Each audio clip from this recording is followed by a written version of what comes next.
नमस्कार, news capital देख रहे हैं आप। मैं हूं आपके साथ गुंजन। चलिए बढ़ते हैं खबरों की ओर। आपको बता दें कि एम्स हॉस्पिटल के डायरेक्टर राजेश सिंह ने पत्रकार वार्ता कर बताया कि एम्स भोपाल में हैप्पीनेस सेंटर की शुरुआत हुई है। एम्स में मरीजों को बेहतर तरीके से कार्य कर रहे हैं और एम्स भोपाल में मरीजों की संख्या लगातार बढ़ रही है। डॉक्टरों की टीम लगातार प्रयास में रहती है और वहीं मरीजों को बेहतर उपचार मिलते रहते हैं। ये प्राथमिकता है। हमारा सिस्टम को स्टडी करने आए थे, उनके हिसाब से जो हम लोग जो सिस्टम है वो मतलब सिर्फ एम्स भोपाल का सिस्टम नहीं है, वो भारत सरकार के माध्यम से जो सिस्टम है और किस प्रकार वो है मानस टेली मानस, मतलब ऐसे मनोरोगी जो कि मनोरोगी नहीं कहना चाहिए, मनोरोगी के होने से पहले की स्टेज में है और वो कंफ्यूज्ड हैं कि कहाँ जाएं, कैसे जाएं, घर वाले क्या कहेंगे, मिलने वाले क्या कहेंगे। उन सब लोगों के लिए टेलीफोन से आप हमारे विशेषज्ञों को संपर्क कर सकते हैं और हमने एक सेंटर खोला हुआ है यहाँ पे, जिसमें हमारे यहाँ के स्पेशलिस्ट उनको राय मशवरा देते हैं टेलीमानस का। WHO के डेलीगेट्स के हिसाब से ये एक जो प्रयास है, ये सिर्फ हमारा नहीं है, पूरी सरकार का प्रयास है, लेकिन हमारा जो कंट्रीब्यूशन जो है हम कैसे करते हैं वो हम लोगों ने उनको बताया और वो बहुत ही उन्होंने अप्रिशिएट किया कि जो भी प्रयास हमारी तरफ से चल रहे हैं वो अच्छे हैं। हमने बहुत सारी बातें उनसे ऐसी बात किया कि किस प्रकार से जो सोसाइटी में एक तरीके से नकारात्मक जो एक वो है मन में एक है कि मनोरोगियों को एक अलग कर दिया जाए, उसको कैसे ख़त्म किया जाए। तो WHO उस हिसाब से आया था। इससे संबंधित और अन्य बातों से भी संबंधित हमारे जो रिसर्च के लिए आपने पूछा, रिसर्च शायद एम्स भोपाल जिस स्टेज में आज रिसर्च में काम कर रहा है शायद इससे पहले कभी नहीं किया, क्योंकि हम रिसर्च सिर्फ क्लिनिकल साइड पे नहीं कर रहे हैं, हम कम्युनिटी लेवल पे कर रहे हैं, समाज के लेवल पे हम बहुत सारी पॉलिसीज़ को एनालाइज कर रहे हैं। बहुत सारी चीज़ें हैं, जैसे ट्राइबल हेल्थ में हम लोग रिसर्च कर रहे हैं कि उनका खान पान, उनका वातावरण जहाँ वो रहते हैं वो किस प्रकार से उनको रोगियों को के पे असर डालता है। आपको यह मालूम होगा एमपी पॉल्यूशन बोर्ड के साथ हमने अभी एक MOU साइन किया और 3 प्रोजेक्ट्स उनके हम कर रहे हैं। यूपी पॉल्यूशन बोर्ड के साथ भी 3 प्रोजेक्ट्स हम कर रहे हैं, उनके साथ भी हम। तो वातावरण के ऊपर जो बहुत सारे लोग बीमारी का इलाज करते हैं, हम प्रिवेंशन पे काम कर रहे हैं कि बीमारी क्यों हो रही है, ये हमें फैक्टर्स को पहचानना है और उस पर रिसर्च हमें करना चाहिए। बीमारी पे तो बहुत सारी चीज़ें हो ही रही हैं, वो हम कर रहे हैं। तीसरी चीज़, रिसर्च में हम कोलैबोरेटिव कर रहे हैं। इंटीग्रेटिव और कोलैबोरेटिव का मतलब है कि आयुष जो विभाग है उसको हम मेन स्ट्रीम में लेके आ रहे हैं। इंटीग्रेटिव क्लिनिक शुरू करने का पर्पस हमारा ये था कि मॉडर्न मेडिसिन के डॉक्टर्स और आयुष के डॉक्टर एक ही छत के नीचे बैठें। मरीज जब वहाँ आए तो दोनों लोग उसको मिलकर ट्रीटमेंट करें। मेडिकल ट्रीटमेंट के साथ साथ यदि आयुष को हम लोग ऐड कर सकते हैं तो प्रिस्क्रिप्शन में दोनों चीज़ें ऐड हो जाना चाहिए। उसका इफ़ेक्ट कितना पड़ रहा है उसको हम लोग रिसर्च करके नाप रहे हैं कि जो हम कर रहे हैं वो वास्तव में इफ़ेक्टिव है कि नहीं। क्योंकि आज ही मेरे ख्याल से 12 बजे बेंगलोर से कोई आ रहे हैं इसी इंटीग्रेटिव मेडिसिन पे, वो हमसे MOU करके कुछ इस पर रिसर्च करना चाहते हैं कि जो हमारा सक्सेसफुल मॉडल है। आज 12 बजे मैंने उनको बुलाया है। तो एक नया सिस्टम है और वेरी प्राउडली हम लोग अब जितने भी एम्स हैं उसमें हम लोग नंबर 2 पे हैं।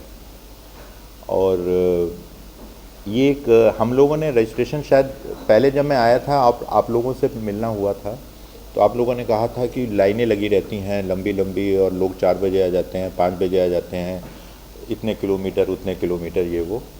आपने धीरे धीरे हम लोगों ने क्या किया कि वो लाइनों को समेट दिया, संख्या नहीं कम हुई। उस लाइन को छोटा देख के हमारे जो सेक्रेटरी साहब थे कह लगे क्या मरीज़ नहीं आते। मैंने कहा सर नहीं, मरीज़ की संख्या जो 1500-1600 थी वो बढ़ के 5000 हम लोग अब पहुंच गए हैं।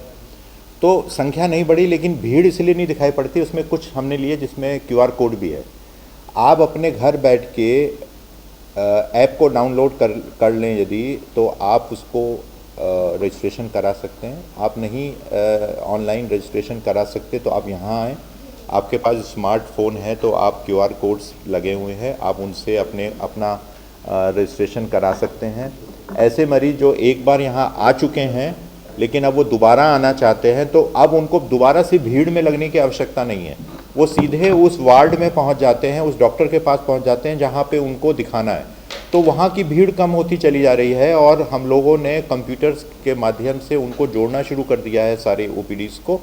तो QR कोड से, और ना सिर्फ रजिस्ट्रेशन को हमने अच्छा बनाया, बाकी पेमेंट की प्रोसेस को भी हम लोगों ने QR कोड के माध्यम से संचालित करने की कोशिश की। थोड़ा सा रेजिस्टेंस ये है कि आम जनता को शायद उतना अवेयर नहीं है, वो थोड़ा डरता है इंटरनेट बैंकिंग से और उससे।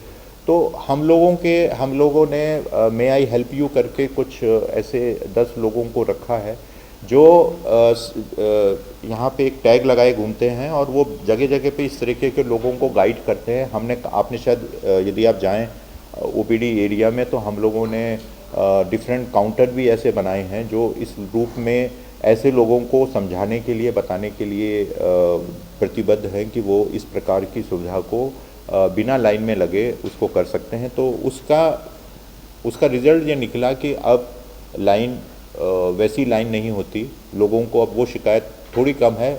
शिकायत रहेगी, उसके लिए हम प्रयास करते रहेंगे, लेकिन शिकायत भी बनी रहेगी। वो इसलिए बनी रहेगी कि जब हम 1500 देखते थे और अब हम 5000 देख रहे हैं, तो संख्या जब बढ़ रही है और स्पेस हमारे पास उतना ही है।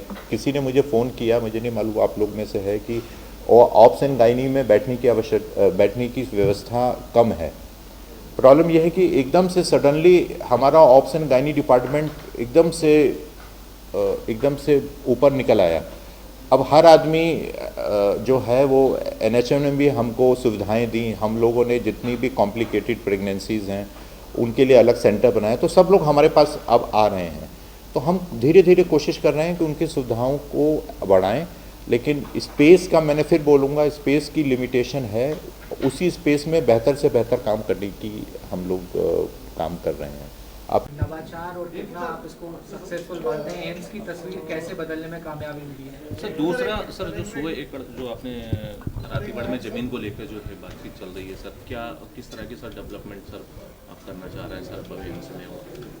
देखिए, जो सफलता की बात की, तो सफलता मैं अपने मुंह से क्या बोलूं, आप लोग ज़्यादा अच्छे बता पाएंगे कि सफल हम हुए कि नहीं हुए। लेकिन मेरे को ये महसूस होता है कि एम्स भोपाल 1 साल पहले जो उसकी इमेज आम जनता में थी, आज हम लोग उसको सफलतापूर्वक बदलने में कामयाब हुए हैं।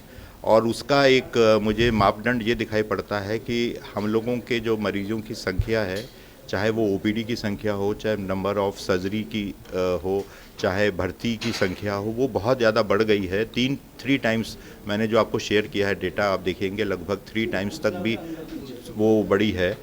और इसलिए सफलता हमको है, लेकिन इस सफलता से हम लोग अपने आप को सेटिस्फाई होकर अपने कदम रोक दें, ये ऐसा नहीं है कि मेरे पास पूरा एजेंडा है कि मैंने कल रात में बैठ के बनाया है कि अगले पूरे 1 साल मुझे क्या करना है।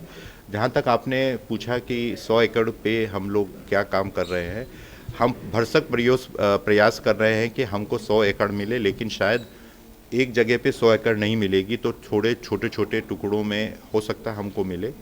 मेरा जो सबसे बड़ा जो एक प्रोग्राम शुरू करना है वो है institute of paramedics and public health पे हमें शुरू करना है। पब्लिक हेल्थ जो होती है वो प्रिवेंटिव, रोकथाम वाली प्रयास होते हैं, और उसका इंस्टीट्यूट बन जाएगा तो हम लोग ऐसे लोगों को डेवलप करना शुरू कर देंगे जो कि रोकथाम के लिए काम करते हैं। तो थोड़ा समय लग रहा है, लेकिन मुझे उम्मीद है कि राज्य सरकार हमें जल्द ही इस पे और ज़्यादा ज़मीन देने की प्रयास करेगी। सर वेलनेस क्लिनिक, और क्या अभी तक इसके परिणाम सामने आए? सर वेलनेस क्लिनिक का मतलब है कि जैसे नाम से ही पता है कि मानसिक रूप से जो वेलनेस है वो एक आज के समाज में, ख़ास तौर से जो युवा वर्ग है, उसके लिए एक समस्या है, क्योंकि विभिन्न कारणों से लोग जो हैं अब जल्दी बहुत ही जल्दी से मानसिक रूप से परेशान हो जाते हैं और वो कोई गलत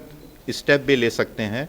आपने देखा भी होगा कि ऐसे बहुत सारे और जगहों पे ऐसा होता है। तो हम लोगों ने एक ऐसा सेंटर शुरू किया है कि जिसमें जो भी रोगी है या जो भी है वो आम हॉस्पिटल में ना जाए, उसको हॉस्पिटल के एटमॉस्फेयर से अलग एक रिलैक्सिंग माहौल मिले, जहाँ पे 1 to 1 वो आदमी से बात कर सके। 20 मिनट, 25 मिनट, 50 मिनट, 1 घंटा भी वो बात कर सकता है और किसी को उसकी आइडेंटिटी को पता ना लगे। हम उसकी आइडेंटिटी को सेव रखते हैं, हम उसको कुछ कोड नंबर दे देते हैं, तो किसी को पता नहीं लगता कि कौन आया। और उसको हमने बिल्कुल हॉस्पिटल से अलग इसी बिल्डिंग में हमने रखा है और अधिकतर लोगों को वो आते भी हैं तो किसी को नहीं पता लगता है कि कोई आया। उससे क्या है कि हम ऐसे बहुत सारे लोगों को अपने ही यहाँ पे हम उनको सफलतापूर्वक उनके जो भी उनका टेंशन था या जो मानसिक परेशानियाँ थी उनको सॉल्व कर पाए हम लोग। सर, ये कोई डाटा है अभी तक कितने ऐसे? और क्या अभी तक इसके परिणाम सामने आए सर? सर, वेलनेस क्लिनिक का मतलब है कि जैसे नाम से ही पता है कि मानसिक रूप से जो वेलनेस है वो एक आज के समाज में ख़ास तौर से जो युवा वर्ग है उसके लिए एक समस्या है, क्योंकि विभिन्न कारणों से लोग जो हैं अब बहुत ही जल्दी से मानसिक रूप से परेशान हो जाते हैं और वो कोई गलत स्टेप भी ले सकते हैं। आपने देखा भी होगा कि ऐसे बहुत सारे और जगहों पे ऐसा होता है। तो हम लोगों ने एक ऐसा सेंटर शुरू किया है कि जिसमें जो भी रोगी है या जो भी है वो आम हॉस्पिटल में ना जाए, उसको हॉस्पिटल के एटमॉस्फेयर से अलग एक रिलैक्सिंग माहौल मिले, जहाँ पे 1 to 1 वो आदमी से बात कर सके। 20 मिनट, 25 मिनट, 50 मिनट, 1 घंटा भी वो बात कर सकता है और किसी को उसकी आइडेंटिटी को पता ना लगे। हम उसकी आइडेंटिटी को सेव रखते हैं, हम उसको कुछ कोड नंबर दे देते हैं, तो किसी को पता नहीं लगता कि कौन आया। और उसको हमने बिल्कुल हॉस्पिटल से अलग इसी बिल्डिंग में हमने रखा है और अधिकतर लोगों को वो आते भी हैं तो किसी को नहीं पता लगता है कि कोई आया।